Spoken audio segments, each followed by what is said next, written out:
संरक्षण संशोधन आणि विकास संस्थेने म्हणजे डीआरडीओने विकसित केलेल्या या 30 किलोवॅटच्या लेझर आधारित अस्त्रांची आंध्र प्रदेशातल्या कुन्नूर इथे यशस्वी चाचणी करण्यात आली। या यशामुळे आता भारत अमेरिका, रशिया किंवा चीन सारख्या देशांच्या रांगेत आलाय। हे लेझर आधारित अस्त्र जमीन आणि जहाजांवरही तैनात करता येईल। त्यामुळे एकाच वेळी जल, पृथ्वी आणि आकाश अशा तिन्ही आघाड्यांवर भारताची शत्रूंवर करडी नजर राहील। या यंत्रणेत 360 अंशात लक्ष ठेवण्याची क्षमता आहे। यात बसवलेले इलेक्ट्रो ऑप्टिकल आणि इन्फ्रारेड सेन्सर अहोरात्र शत्रूंवर नजर ठेवू शकतील। 30 किलोवॅट लेझर आधारित या अस्त्राचा वापर आकाशातून होणारे शत्रूचे हल्ले रोखण्यासाठी होणार आहे।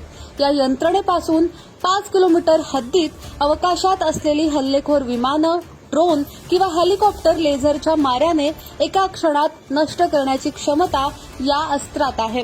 त्यामुळे भविष्यातले असे हल्ले सहजपणे रोखता येणार आहेत। भारतीय संशोधकांनी आधुनिक युगातले धोके ओळखून देशाच्या सुरक्षेचं कवच अधिक भक्कम करण्याच्या दृष्टीने ही यंत्रणा उभारली आहे। आधुनिक युद्धतंत्रात सुरक्षेच्या दृष्टीने भारतीय यंत्रणा अधिक समृद्ध राहावी आणि भविष्यातील धोके टाळावेत, हा यामागचा उद्देश।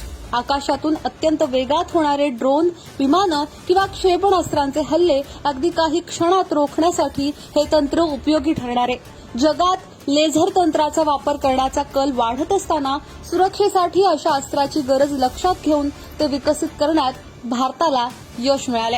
डीआरडीओच्या एका विभागाचे संचालक डॉ. जगन्नाथ नायक यांनी दिलेल्या माहितीनुसार रविवारी मिळालेलं यश खूप मोठं यश आहे। एका लेझर अस्त्राने एकाच वेळी अनेक लक्ष्यभेद करण्याची क्षमता भारतानं मिळवली आहे। नव्या युगातल्या आधुनिक अस्त्राचा हा अवतार आहे। ही माहिती तुम्हाला कशी वाटली आमच्यापर्यंत अवश्य पोहोचवा। आतापर्यंत लोकमत सबस्क्राईब केलं नसेल, फॉलो केलं नसेल तर लगेच सबस्क्राईब करा, फॉलो करा आणि पाहत रहा लोकमत। धन्यवाद।